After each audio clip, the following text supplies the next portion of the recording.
ಅಗ್ನಶ್ಚ ಅಗ್ನಶ್ಚ ಅಗ್ನಶ್ಚ ಅಶ್ರದ್ಧಾನಶ್ಚ ಅಶ್ರದ್ಧಾನಶ್ಚ ಅಶ್ರದ್ಧಾನಶ್ಚ ಸಂಶಯಾತ್ಮ ಸಂಶಯಾತ್ಮ ಸಂಶಯಾತ್ಮ ವಿನಶ್ಯತಿ ವಿನಶ್ಯತಿ ವಿನಶ್ಯತಿ ನಾಯಂ ಲೋಕಃ ನಾಯಂ ಲೋಕಃ ನಾಯಂ ಲೋಕಃ ಅಸ್ತಿ ನ ಪರಃ ಅಸ್ತಿ ನ ಪರಃ ಅಸ್ತಿ ನ ಪರಃ ನ ಸುಖಂ ನ ಸುಖಂ ನ ಸುಖಂ ಸಂಶಯಾತ್ಮನಃ ಸಂಶಯಾತ್ಮನಃ ಸಂಶಯಾತ್ಮನಃ ಅಗ್ನಶ್ಚಾಶ್ರದ್ಧಾನಶ್ಚ ಅಗ್ನಶ್ಚ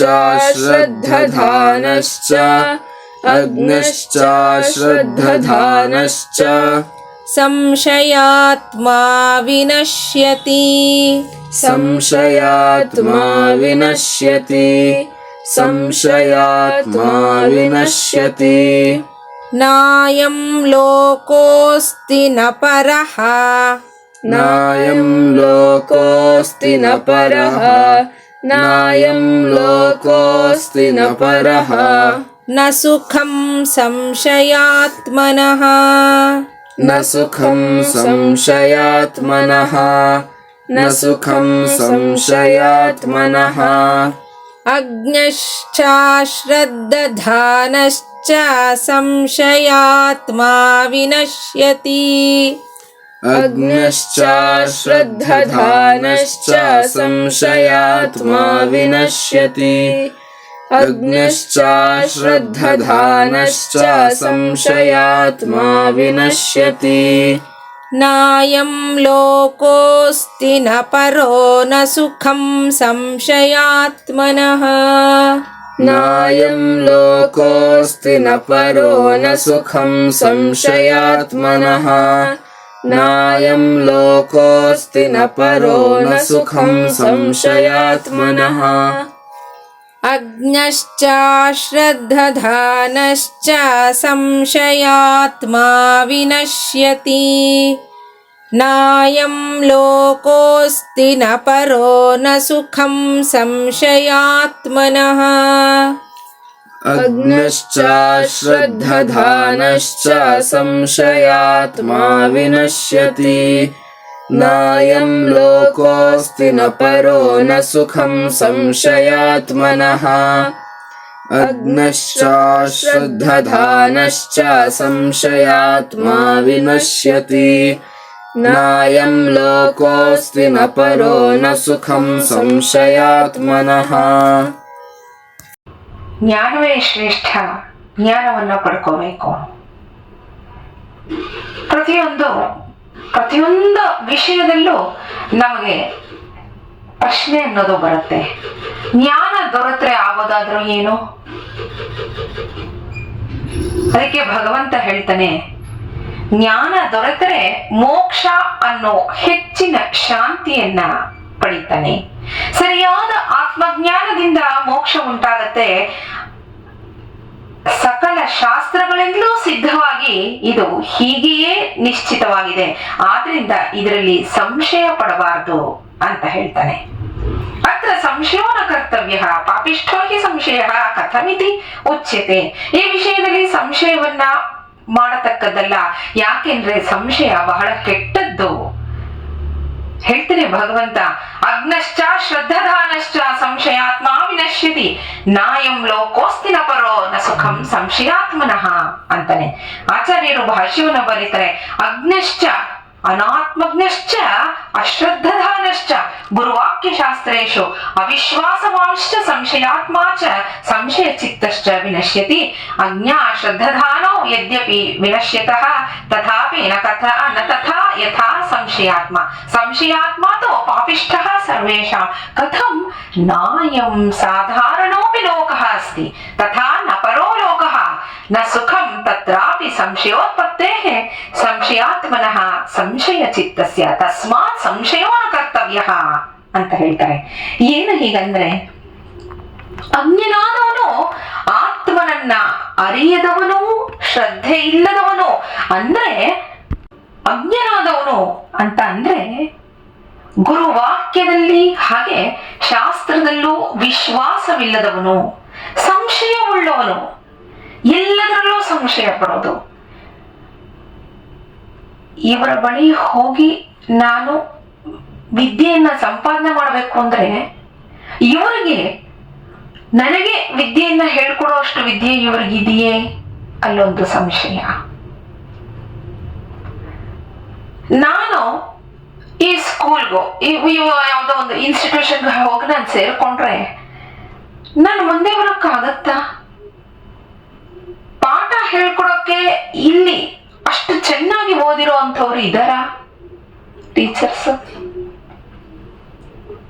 ಶ್ರದ್ಧೆ ಅನ್ನೋದು ಎಷ್ಟರ ಮಟ್ಟಿಗೆ ಮನಸ್ಸಿನಲ್ಲಿ ಇರುತ್ತೋ ಬಿಡತ್ತೋ ಅಲ್ಲಿ ಆ ಒಂದು ವಿದ್ಯಾಲಯವನ್ನೋ ಅಲ್ಲಿ ಪಾಠ ಹೇಳ್ಕೊಡೋ ಗುರುಗಳನ್ನೋ ಸಂಶಯದಿಂದ ನೋಡೋದು, ತಾನೆಷ್ಟರ ಮಟ್ಟಿಗೆ ಓದೋದು ಇದೆಲ್ಲ ಬೇರೆ ವಿಷಯ. ಹೀಗೆ ಪ್ರತಿಯೊಂದರಲ್ಲೂ ಸಂಶಯ ಪಡೋದು. ಅಂಥವನು ನಾಶ ಹೊಂದುತ್ತಾನೆ ಅಂತಾನೆ ಭಗವಂತ. ತಿಳಿಯದವನು, ಶ್ರದ್ಧೆ ಇಲ್ಲದವನು ಹಾಳಾಗೋದು ನಿಜ ಅಂತ ಹೇಳ್ತಾನೆ ಅರ್ಜುನನಿಗೆ. ಯಾತಕ್ಕೆ ಅಂದ್ರೆ ಶ್ರದ್ಧೆ ಇದ್ದಾಗಲೇ ಅವನು ಪಾಠ ಕಲಿಯೋಕೆ ಸಾಧ್ಯ, ಜ್ಞಾನವನ್ನ ಸಂಪಾದನೆ ಮಾಡೋದಕ್ಕೆ ಸಾಧ್ಯ. ಶ್ರದ್ಧೆಯೇ ಇಲ್ದಿದ ಮೇಲೆ ಇವನಲ್ಲೇ ಕೊರತೆ ಇಟ್ಕೊಂಡು ಬೇರೆಯವ್ರನ್ನ ಇವನ್ ಪರೀಕ್ಷೆ ಮಾಡಿದ್ರೆ ಇವನಿಗೆ ಜ್ಞಾನ ಹೇಗೆ ದೊರೆಯುತ್ತೆ? ಆದ್ರೆ ಅಜ್ಞನಾದವನು ಸಂಶಯಾತ್ಮನು ಕೆಡೋಷ್ಟು ಕೆಡಲ್ಲ ಅಂತಾನೆ ಭಗವಂತ.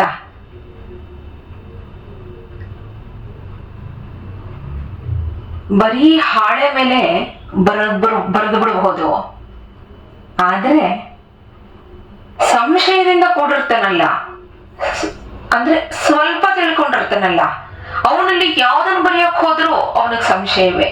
ಇದು ಸರಿಯಾಗಿ ಬರೀತದಾರೋ ಇಲ್ವೋ, ಸ್ಪೆಲ್ಲಿಂಗ್ ಮಿಸ್ಟೇಕ್ಸ್ ಇರುತ್ತೋ ಏನೋ, ಹ್ಯಾಂಡ್ ರೈಟಿಂಗ್ ಚೆನ್ನಾಗಿರುತ್ತೋ ಇಲ್ವೋ, ಇಲ್ಲ ಹೋದ್ರೆ ಕರೆಕ್ಟ್ ಆಗಿರೋ ಪಾಯಿಂಟ್ಸ್ ಎಲ್ಲ ಹಾಕ್ತಾ ಇದಾರೋ ಇಲ್ವೋ, ಬರಿತಾ ಇದಾರೋ ಇಲ್ವೋ, ಈ ತರ ಸಂಶಯಗಳು.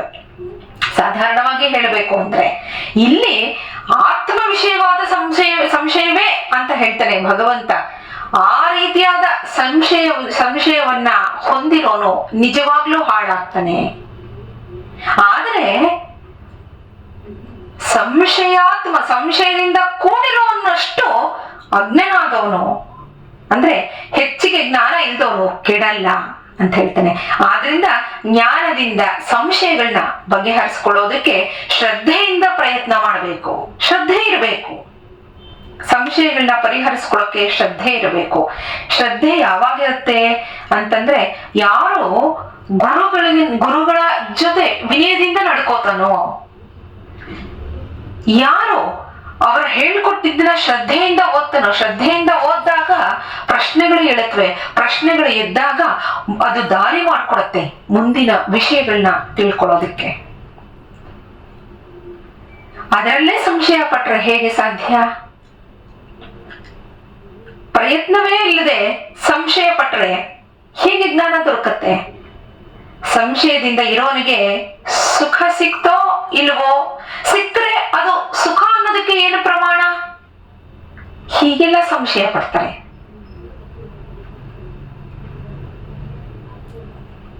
ಸುಖ ಉನ್ನತ ಮಟ್ಟದಲ್ಲಿ ಇದ್ದಾಗ ಭಗವಂತನನ್ನ ನಾವು ಕೇಳಲ್ವಂತೆ, ಯಾಕೆ ಇಷ್ಟೊಂದು ಸುಖ ಕೊಟ್ಟಿದ್ಯಾ ಅಂತ. ಯಾವಾಗ ನಮಗೆ ಕಷ್ಟ ಅಂತ ಅನ್ಸತ್ತೋ ಜೀವನ, ಅವಾಗ ಭಗವಂತನನ್ನ ಕೇಳ್ತೀವಂತೆ, ಯಾಕೆ ಇಷ್ಟೊಂದು ಕಷ್ಟ ಕೊಡ್ತಾ ಇದೀಯಾ ಅಂತ. ನಮ್ ತಪ್ಪಲ್ವೇ ಅದು? ಸುಖ ಕೊಟ್ಟಾಗ್ಲೂ ನಾವು ಕೇಳಬಹುದಾಗಿತ್ತಲ್ವಾ? ಸುಖ ಅಂತ ಬಂದಾಗ ಅಲ್ಲೂ ಸಂಶಯ ನಮಗೆ, ಯಾಕೆ? ಇದರಿಂದ ನನಗೇನಾದ್ರು ಉಪಯೋಗ ಆಗತ್ತಾ? ಇಷ್ಟೊಂದು ಒಂದು ಒಮ್ಮೆಲೆ ಹೆಚ್ಚಿಗೆ ಹಣ ದೊರಕಿದ್ರೆ ನಮ್ಗೆ, ಓಹೋ ಇದು ಯಾಕೆ ಇಷ್ಟೊಂದು ದುಡ್ಡು ಬಂದ್ಬಿಡ್ತಲ್ಲ, ಇದರಿಂದ ನಮ್ಗೇನು ತೊಂದರೆ ಆಗಲ್ವಾ ಈ ರೀತಿ ಸಂಶಯ. ಭಗವಂತ ಕೊಟ್ಟಿದ್ದಾನೆ, ಆ ದುಡ್ಡನ್ನ ಸದ್ವಿನಿಯೋಗ ಮಾಡೋಣ ಅನ್ನೋ ವಿಚಾರ ನಮ್ಮ ತಲೆಗೆ ಬರೋಕ್ ಮುಂಚೆನೆ ಇಷ್ಟು ದುಡ್ಡು ಬಂದಿದೆಯಲ್ಲ, ಇದು ಹೇಗ್ ಬಂತು, ಇದನ್ನ ಸ್ವಾರ್ಥಕ್ಕೆ ಹೇಗೆ ಉಪಯೋಗಿಸ್ಕೋಬಹುದು, ಇದು ನಮ್ಮದೇನಾ ದುಡ್ಡು, ಇದರಿಂದ ಇನ್ನೇನಾದ್ರು ಕೈವಾಡ ಇದೆಯಾ, ಈ ರೀತಿಯಾದ ಸಂಶಯಗಳು. ಅದಕ್ಕೆ ಭಗವಂತ ಹೇಳ್ತಾನೆ, ಸುಖ ಸಿಕ್ತೋ ಇಲ್ವೋ, ಸಿಕ್ಕ್ರೆ ಆ ಸುಖ ಅನ್ನೋದಕ್ಕೆ ಏನು ಪ್ರಮಾಣ, ಅದೇ ಸುಖ ಅನ್ನೋದಕ್ಕೆ ಏನ್ ಪ್ರಮಾಣ ಅಂತಾನು ಸಂಶಯ ಪಡ್ತಾನೆ. ಈ ರೀತಿಯಾದ ಸಂಶಯಗಳು ಇರೋನಿಗೆ ಯಾವ ಲೋಕವೂ ದೊರಕಲ್ಲ ಅಂತ ಹೇಳ್ತಾನೆ ಭಗವಂತ. ಯಾವ ಲೋಕವೂ ಅವನಿಗೆ ದೊರಕಲ್ಲ ಅಂತ ಅಂದಮೇಲೆ ಜ್ಞಾನ ಹೇಗ್ ದೊರಕತ್ತೆ, ಆತ್ಮಜ್ಞಾನ ಅನ್ನೋದು ಖಂಡಿತ ದೊರೆಯಲ್ಲ. ಅದರಿಂದ ಸಂಶಯಾತ್ಮಕನಾಗಿ ಯಾರು ಇರ್ತಾನೋ ಅವನು ನಾಶವೇ ಹೊಂದುತ್ತಾನೆ. ಅದರಿಂದ ಯಾವುದೇ ಸಂದರ್ಭದಲ್ಲೂ ಅರ್ಜುನ ಸಂಶಯವನ್ನ ಪಡಬೇಡ ಅಂತ ಹೇಳ್ತಾನೆ. ನಾಳೆ ಮುಂದಿನ ಶ್ಲೋಕವನ್ನ ನೋಡೋಣ. ನಮಸ್ಕಾರ.